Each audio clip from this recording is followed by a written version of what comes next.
Now check out this hogwash opinion piece written last week in the Washington Post. This headline right here, opinion, and that's all it is.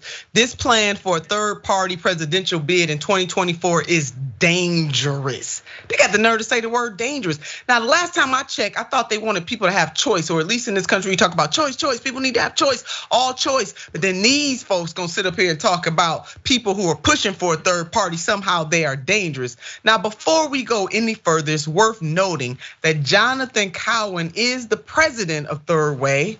Rana Epting is the executive director of Move On. I'm so shocked to see Move On join this group. And Patrick Gaspar is the CEO for the Center for American Progress Action Fund. Now, that's settled. Here's what they all had to say. As leaders of three groups that represent various segments of the Democratic Party coalition, now notice you don't see no progressive on that list, but here we go. We don't always agree on policy or politics, but lately we find ourselves strongly uniting on one alarming issue: the possibility of a well-financed third-party presidential campaign that could help elect mega extremist president in 2024. Now they go on. Our country is staring down a series of once-in-a-generation threats that strike at the heart of American democracy. Corporation on our nation's highest court, fundamental rights tested at the ballot box, and of course, the January 6, 2021 coup attempt. They go further. Yet instead of responding to these attacks with clear-eyed determination to protect our country, the organization known as No Labels is spearheading an effort to put a third-party ticket on the ballot in every state. Now, let's settle this. Let's settle this right here. From the very onset of this piece, they're using January 6th as a fear-mongering tool, as a fear mechanism to prevent people from considering options other than President Joe Biden or whoever the Republican nominee may be, or whoever jumps into the Democratic primary. And so far, we know that's Marianne Williamson and JFK.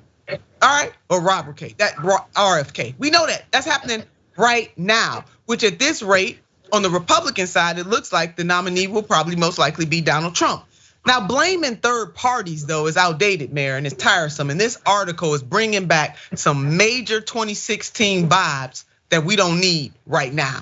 Democrats preach about democracy, but there's nothing democratic about limiting your voters' freedoms. And they did that in 2016 against a presidential candidate that you and I, Mayor, both are familiar with by the name of Bernard Sanders, a United States senator from the great state of Vermont. They did it again in 2020, even before Senator Sanders announced that he was gonna run again. They met at Martha's Vineyard, all kinds of articles and receipts about how they gonna try to stop him from running. So how are they any different? But they go on, Mayor, before you jump in on this thing. No Labels has condemned Donald Trump and Joe Biden as equally extreme and claims that their likely nominations by the major parties require another choice. We understand the sentiment that has driven donors to the No Label banner, but there is simply no equating a party led by Biden to today's mega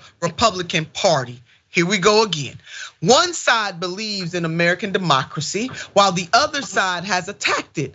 One is governing from the mainstream while the other champions extremism. One seeks to work collaboratively on the issues. The other has given way to conspiracy theorists and cranks.